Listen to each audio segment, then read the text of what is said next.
So we've got a new episode of The Secret of Skinwalker Ranch to talk about. So get in here. This is Jack with Cosmic Road. I talk about UFOs and the paranormal. Please hit like, please subscribe, share on social media, and comment below and let me know what you think. Now, I love Skinwalker Ranch. I'm just fascinated by it. I have been ever since my research led me to it. In fact, Skinwalker Ranch is what led me into studying the metaphysical and the supernatural. Before then, I was an atheist. I had reluctantly come to the conclusion that the UFO phenomenon was real, and I had investigated it very thoroughly, and a lot of the roads led back to Skinwalker Ranch, because that's where the government programs, the current government programs began. U.S.A.P, ATIP, the U.A.P task force, and now U.A.P all have their roots in Skinwalker Ranch. And it was studied even before those government programs came along by NIDS. Just a super fascinating place. The Twilight Zone on Earth, the real life Twilight Zone. So, of course, I'm fascinated by it. And I just love the Secret of Skinwalker Ranch TV show. And I covered season 3 on this channel. I did reviews for every episode, and I'm planning to do that for season 4, the first episode of which has just dropped. I meant to get this video out to you yesterday, but I got distracted by the U.A.P hearing with the lovely Sean Kirkpatrick. So let's just go over what we got this time. I'm referring to my notes. Of course, you know, it begins with the discovery that Dr. Travis Taylor, the main character of The Secret of Skinwalker Ranch, and I say character, of course he's a real life person, but the discovery that he was the chief scientist for the U.A.P task force. Of course, that's something that viewers of this channel are probably familiar with, but it's probably news to a lot of people watching The Secret of Skinwalker Ranch that are more casual viewers. And it was apparently behind the scenes, it caused a real uproar. Dragon especially was really ticked off about it and did not respond to this well at all. By the time the show begins, he's had some time to digest it, and he even says at one point he loves it because it comes out that Travis's involvement with the task force came about because of his involvement studying Skinwalker Ranch. In particular, it was the 1 gigahertz frequencies that alerted him and made him think that maybe some foreign adversary was doing something hinky out at the ranch. And because of his government ties, he felt the need to brief certain people on this. And he did, and he was invited by someone, probably Jay Stratton, although he doesn't name names, to become the chief scientist of the U.A.P task force.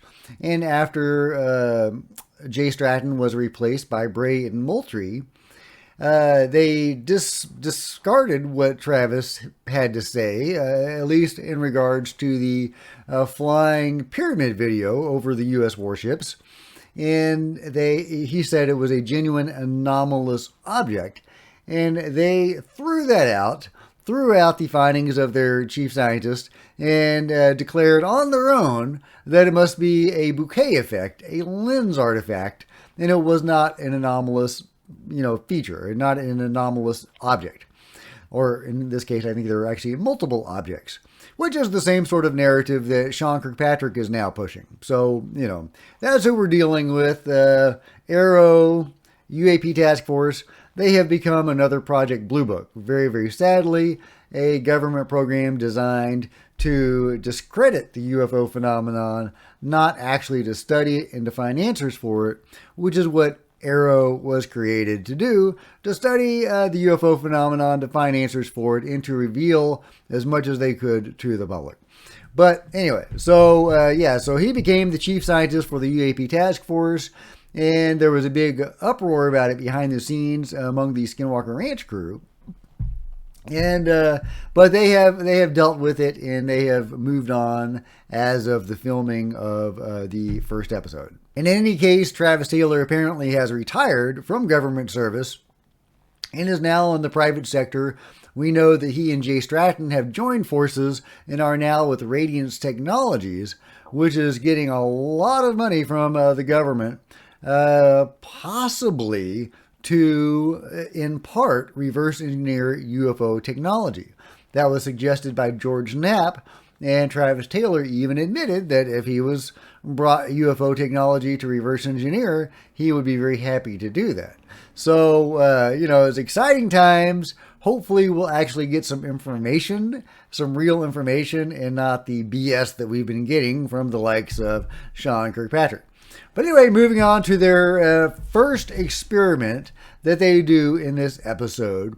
They do they go up in the helicopter and they have this LiDAR device, and they're able to the LiDAR expert Pete is kind of hanging out of the helicopter using this handheld LiDAR device to see what they can pick up. In particular, they're interested in the east field where they saw that crazy structure on some of their scans in the, I think it was the final episode of last season. It was kind of like the climax of the season where they see this crazy tower-like object, according to the readings they're getting on their scans. It's not visible with the naked eye, and it's not like a real physical tower. It's, some energetic signature. And they also find it in another spot, a smaller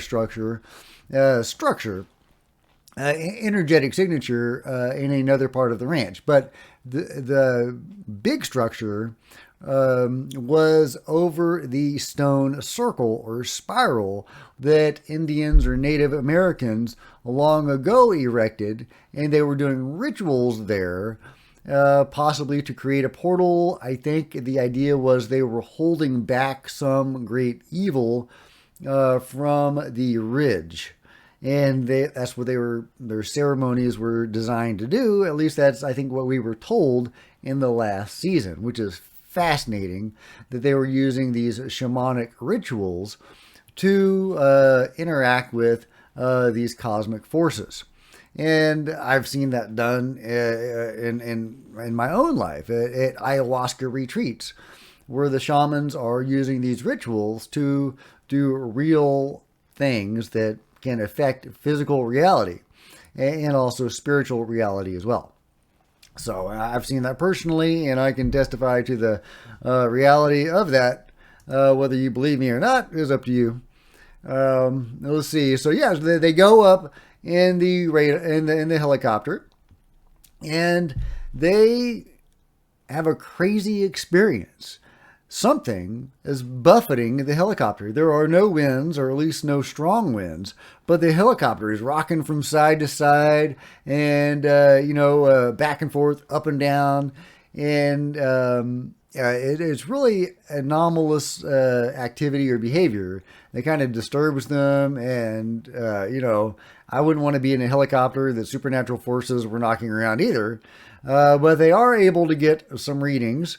And but moving on with that particular experiment, they go up to 5,000 feet while at the same time launching rockets and broadcasting the 1.6 gigahertz frequency. This is, of course, an effort to stimulate activity on the ranch, because those two things, launching rockets and broadcasting that frequency, have been known to stimulate activity in the past. So, they do pick up an anomaly in the air that, could be a UFO, and this is around the same time that the wind is shaking the helicopter.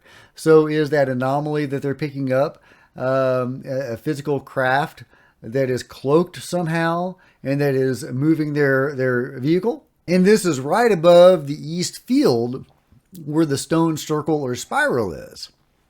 Right where they picked up that crazy structure in the last season. So what's going on there? They're trying to study this area because of the crazy structure there. Now they're picking up an anomaly right at that exact spot, right where something is knocking their helicopter around. Is it trying to scare them off? Is it trying to steer them away from where they need to be to get the correct reading, and it doesn't want them taking measurements? Is it just kind of having fun and being a trickster? because it doesn't hurt anybody, but it does alarm them. And, I can totally understand why. I would be alarmed too. Yeah, so they move to the triangle and they pick up another anomaly. This one at the level where the helicopter is at about 300 feet, which is nearer to the ground than they've ever encountered, which is interesting. The helicopter climbs up. I think they go to 5,000 feet, and they pick up a crazy wind vortex that is spinning around the ranch, moving at various speeds. So what's up with that? I don't know, but it's weird.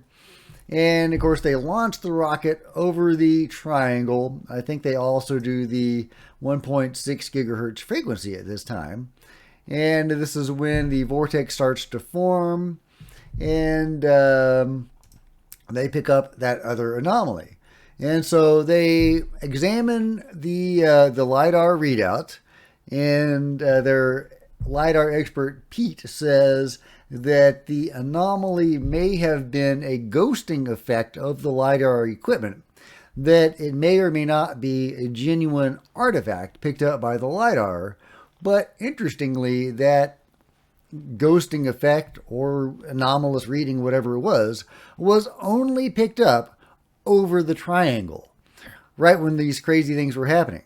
So to me, it seems like this was a genuine event, a genuine anomalous event, and they seem to lean in that direction as well. However, they do plan to do future studies, future experiments to corroborate that and to see if they can get more information. So that's where they're going to go in the future.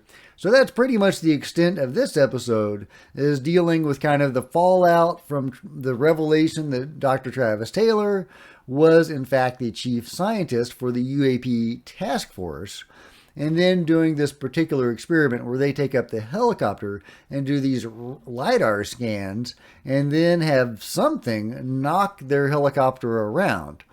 So we do get a hint at what is going to happen in future episodes. They give us a teaser at the end of the episode. And of course, we get at least one UFO. We get a cattle mutilation or the mutilation of some animal. I wasn't sure if it was a cow or not. And they're going to do some sort of drone swarm event that is going to be an experiment of some sort. And it looks really impressive in the teaser. And of course, your usual black helicopters are the men in black helicopters are harassing them or seeming to harass them. They are flying right over the ridge in these large helicopters. So yeah, you got black helicopters, you got cattle mutilations, you got UFOs, all coming up on this season. And this is going to be an extra long season, longer than any of the previous seasons, which seems to indicate that they've got a lot to do, a lot of experiments to showcase and to perform. And also, it seems like the show must be doing very well if they're doing more episodes. So I say, bring it on, guys. Bring it to me. I just love Skinwalker Ranch. It is endlessly fascinating. The real life Twilight Zone, the place that expanded my awareness of the phenomenon and all its crazy, more metaphysical aspects. Because they're not just seeing UFOs there. They're having poltergeist activity. They're seeing skinwalkers or shape changers, wolfmen, all sorts of nutty stuff. And when I got to that point in my research, well, I had a whole bunch of rabbit holes to go down, didn't I? And so I had to go down each of these rabbit holes very reluctantly, because at the time I was an atheist. And I really didn't want to study ghosts or werewolves. But I did. And in fact, I co-founded a ghost hunting group and I began ghost hunting. And I began to have my own experiences. And I've talked about that many times on the channel. And I'm so happy for those experiences. It has changed me a lot in many ways, many wonderful ways, and done a lot for me. Mentally, spiritually, and even physically. So Again, I've talked about that before too. So anyway, I love Skinwalker Ranch. I can't wait to find out what they find out. Have you seen the episode? What did you think? Are you a follower of Skinwalker Ranch? Are you knowledgeable about Skinwalker Ranch? Do you want to know more about it? Would you want to go there in person? I go back and forth on that personally. I think I would totally want to go. At the same time, you hear about poor Jay Stratton, who is now haunted by werewolves, or at least he was haunted by werewolves. I don't know if that's still going on, but it was affecting not just him, but other members of his family. His kids and his wife would see this thing, and I think even people they knew would see it. And of course, people have had all sorts of hitchhiker effects from Skinwalker Ranch, many of which were health related and which were very negative. So, I don't know if I would want to go there. I've already had one hitchhiker that I encountered ghost hunting, and it wasn't very pleasant. And again, I've talked about that on the channel. This stuff is to be approached with caution. However, I don't think I could pass up an opportunity to go there. Anyway, let me know your thoughts in the comments below. Please give this video a big thumbs up. I would really appreciate it. Smash the subscribe button and the bell to be notified of future videos. Share this video on social media. That'd be awesome. And please join me there. There's Facebook and Twitter links below. And I would love it if you would check out some of my other videos. Until next time, this is Jack with the Cosmic Road signing out.